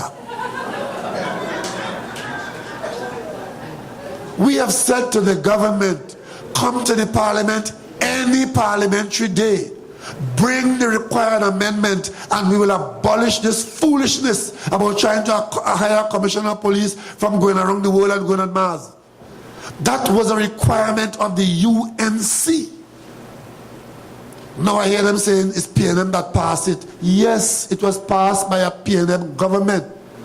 But the condition that they laid down to get other laws passed to fight crime was that you hire a commissioner of police by this convoluted method. That was a UNC condition laid down by Basdio Panya and his team.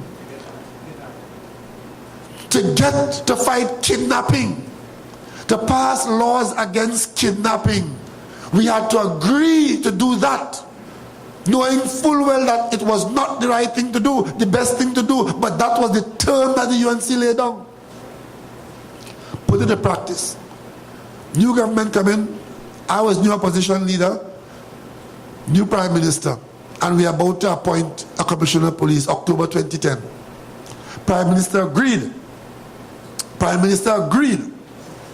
that she will come back before the end of the year and amend that convoluted nonsense. That was 2010. Never came back. But in the meantime, the said government fired the commissioner of police that was hired in 2010, fired deputy commissioner of police, created the vacancy for commissioner of police, and do nothing about the mechanism for hiring the replacement. And want to tell us that the police service is better off under the current arrangement of not having a proper manager at the head. This is craziness, absolute madness. In every single area of governmental activity, what you see is government irresponsibility, government wantonness, government corruption, government incompetence, government damaging the people of Trinidad and Tobago. And if you think logic prevails in there, listen to Suraj Rambachan, a senior minister in the government. When he was confronted by someone who said, why is Trinidad and Tobago being accused of having the most corrupt government ever? He said, what are they talking about?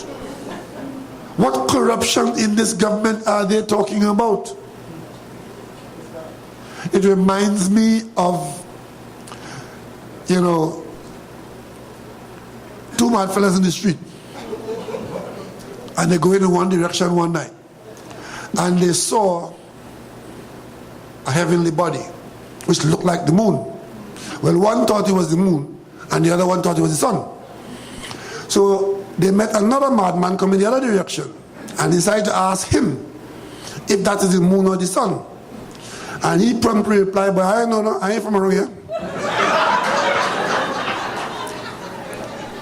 That is Mr. Rambachan.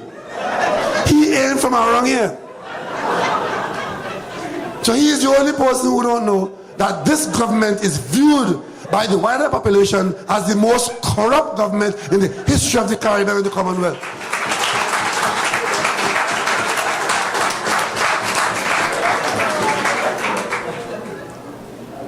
So if you won't acknowledge that is a problem, there's no chance of you fixing it. That's why I keep telling you all, it's going to get a whole lot worse before it gets better. Because if they won't acknowledge that there's a problem with these problems, then rest assured that behind closed doors, they're not planning to fix any of them. Imagine my friend White Hat Man is saying he has seen nothing wrong with NCC giving out tickets to all government officials, and they having got those tickets could bring some friends with them to NCC function. I mean, instead of crying down the locho behavior, he's promoting it. 2 weeks ago, or less than 2 weeks ago, I had to give specific instructions to a particular PNM corporation that they had to pass no resolution to buy no carnival tickets with government money. Because the reason is, I have no problem with officers getting courtesies, but courtesies go to a certain point, and beyond that, people start to believe it's entitlement. It is not an entitlement. And if you are going to be part of the decision making, limit it below the level of greed. This country is too out of hand. Too out of hand. And when your leaders take that position, who is going to turn the ship around? Who is going to turn this ship around? Well, I want to say from a PNM platform that Trinidad and Tobago is not a ship of fools. It's a ship full of citizens who want a proper captain on board.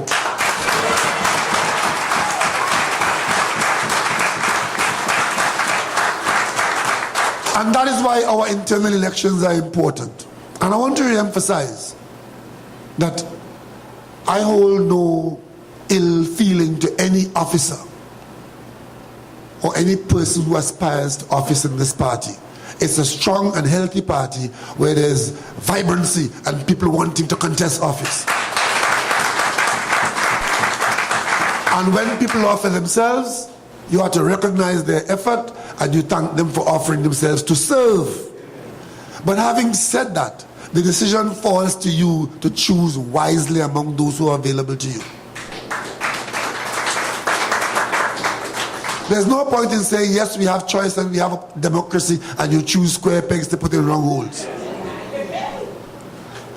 Look at what's available to you and make sensible decisions and put the square pegs in the square holes and the round pegs in the round holes and choose the best man or best woman for the job.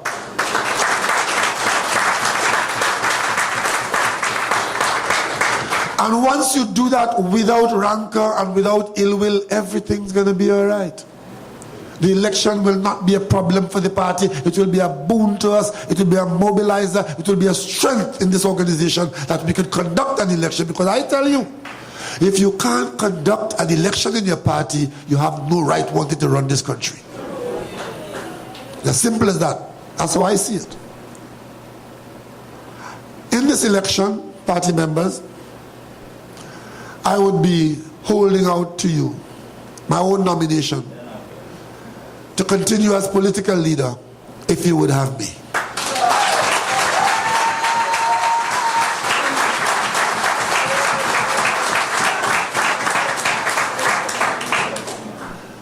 And I would throw my support behind a team of people and offer that team to you as the best team at this time to continue managing our organization and moving forward. Tonight I have with me the party chairman, who has indicated that he would continue with your support. I can tell you, he started a little nervous and overly respectful of the floor, but he has grown in stature since he has become chairman.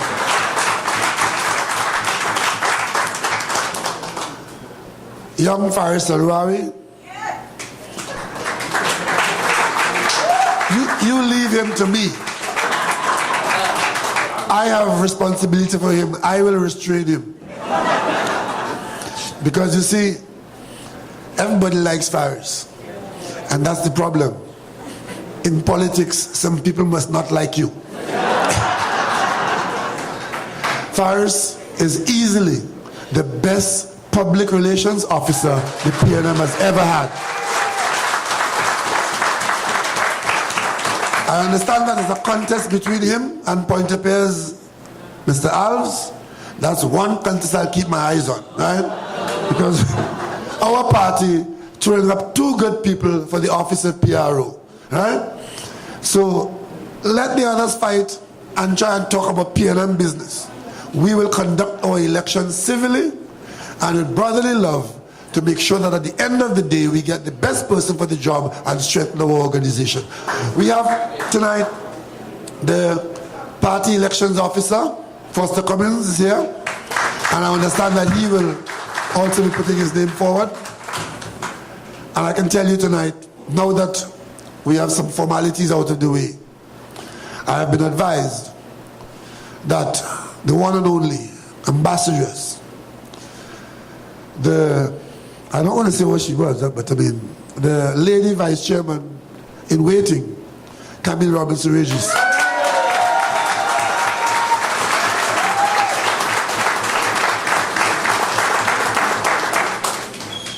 So we are looking through our organization and pulling the best people available at this time to offer you on May 18th. And I will take responsibility for the people that I lead on a slate. There will be others, and that's what makes the election interesting. I look forward to May 18th. I look forward to you being very responsible party members. You have to be a member of the party to be able to vote. To be a member, you either would have joined sometime before, or you have a few days left in this month until the end of the month to move your status from supporter to member. Take some time to do that if you haven't done so already. Check the membership list in your constituency office. It's going to be available to you, and we are hoping that we'll be able to give to every member on that membership list your voter information when we settle where the polling station will be and so on. This election will be well ordered, and you will then know the responsibility is yours. You'll come out on May 18th and go and participate. A lot was said to you tonight about one man, one vote, and amending constitutions and all of that. All of that will come to naught if you don't take the responsibility of party member and coming out and taking that responsibility of choosing who you want to run your organization. I've placed my faith in you. I've placed my faith in the fact that you are sufficiently sensible and interested to want the participation. It's now available to you. Participate in the process and choose who will lead Trinidad and Tobago, because when you choose the leader of the PNM, you are automatically pointing to the people of Trinidad and Tobago who you think should lead Trinidad and Tobago after the next general election. So tonight, thank you very much, Point-A-Peer, for your support. Thank you for your endorsement. Thank you for coming out. And thank you for being loyal, hard-working party members. Great is the PNM. Great is the PNM. Great is the PNM. And we shall prevail.